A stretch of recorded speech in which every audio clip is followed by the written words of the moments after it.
வணக்கம் நண்பர்களே. இன்றைக்கி ஒரு கவர்மெண்ட் லேப்டாப் E4025 மாடலு. இது என்னன்னு பார்த்தீங்கன்னா, உங்களுக்கு ஸ்டாண்ட் பை லைட்லாம் எரியுது. பட் டிஸ்ப்ளே வரல.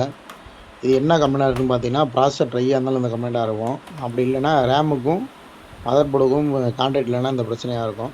ஸோ மோஸ்ட்லி 2வது சொன்ன பிரச்சனை தான் அடிக்கடி இதில் வரும்.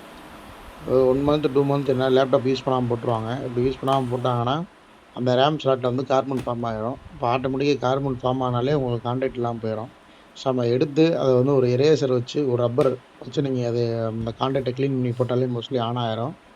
அப்படி இல்லாத பட்சத்தில் ப்ராசஸர் வந்து ட்ரையாக இருக்கும். ப்ராசஸர் எடுத்து நீங்கள் ஹீட் சிங்க் பேஸ்ட்டு போட்டு ஆன் பண்ணாலே லேப்டாப் ஆன் ஆயிரும். ஸோ இதில் என்ன ப்ராப்ளம்ன்றதை அட்டன் பண்ணுறன்றதை பாருங்கள். ஸோ நீங்கள் வச்சுருக்க லேப்டாப்பில் ஏதாவது உங்களுக்கு கம்ப்ளைண்ட் இருக்குது அப்படின்னா அதை மாடல் நம்பரோட வீடியோ எடுத்து எனக்கு வாட்ஸ்அப்பில் சென்ட் பண்ணுங்க. அதுக்குண்டான சர்வீஸ் எஸ்டிமேட்டையும் அது என்ன ப்ராப்ளம்ன்றதை நான் உங்களுக்கு வாட்ஸ்அப் பண்ணுறேன்.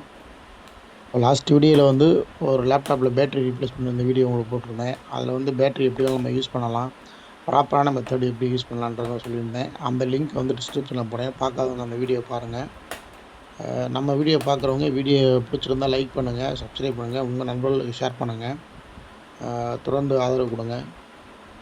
இந்த வீடியோ புதுசாக பார்க்குறவங்க கண்டிப்பான முறையில் ஸ்மார்ட் ஃபோனை வந்து எப்படி டிஸ்மேண்டிலிங் பண்ணுறது, எந்த வித டேமேஜுமே இல்லாமல் ப்ராப்பரான முறையில் எப்படி டிஸ்மேண்டில் பண்ணுறது அப்படின்ற ஒரு வீடியோ வந்து யூடியூப்பில் அப்லோட் பண்ணியிருக்கேன். இப்போ அந்த வீடியோவோட லிங்க்கையும் உங்களுக்கு வந்து டிஸ்கிரிப்ஷனில் கொடுக்குறேன். அந்த வீடியோ பாருங்கள். பிகினர்ஸுக்கு கொஞ்சம் சப்போர்ட்டாக இருக்கும். ரேமோட 2 சைட்லையும் இருக்கிற கான்டாக்டில் வந்து நீங்கள் இந்த ரப்பரை வச்சு நம்ம தைக்கும்போது அதில் உள்ள ஃபார்ம் ஆன கார்பன் எல்லாமே ஆட்டோமேட்டிக்காக போய் ரேமை வந்து க்ளீன் ஆகிரும். ஸோ அதை நீங்கள் லேப்டாப்பில் கொடுக்கும்போது இது ரிலேட்டான பிரச்சனை இருந்தால் கண்டிப்பாக முறையில் சரியாயிடும். அதாவது ரேமுக்கும் போர்டுக்கும் உள்ள கான்டாக்டில் தான் பிரச்சனை இருந்துச்சுன்னா லேப்டாப் கண்டிப்பான முறையில் ரெடி ஆகிரும். லேப்டாப்பை பொறுத்த மட்டும் ஆன் பண்ண பவர் இண்டிகேட்டர் எரியுது. சைடில் வந்து ஃபேன் வர சவுண்டு கேட்டுச்சுனாலே உங்களுக்கு இன்னும் ப்ராசஸர் வந்து ட்ரையாக இருக்கும். அப்படி இல்லாத பட்சத்தில் ரேமை க்ளீன் பண்ணி போடணும். இது 2மே அட்டன் பண்ணதுக்கப்புறம் தான் நீங்கள் அடுத்த மெத்தடு போகணும். இது மேக்ஸிமம் இது 2லுமே ரெடி ஆகிரும். இப்போ லேப்டாப் வந்து பூட் ஆகி நம்மளுக்கு வந்து உள்ளே போயிடுச்சு. ஸோ அப்போ வந்து ப்ராப்ளம் சால்வ்டு. நம்மளுக்கு சர்வீஸ் வர லேப்டாப், எல்இடி டிவி, மொபைல் இதில் என்னென்ன கம்ப்ளைண்ட்லாம் வருது, இதில் எப்படிலாம் நான் சரி பண்ணுறோம் அப்படின்றத வீடியோ எடுத்து அப்லோட் பண்ணிகிட்ருக்கேன். இந்த வீடியோ பிடிச்சிருந்தா கண்டிப்பான முறையில் லைக் பண்ணுங்கள், சப்ஸ்கிரைப் பண்ணுங்கள், உங்கள் நண்பர்களுக்கு ஷேர் பண்ணுங்கள்.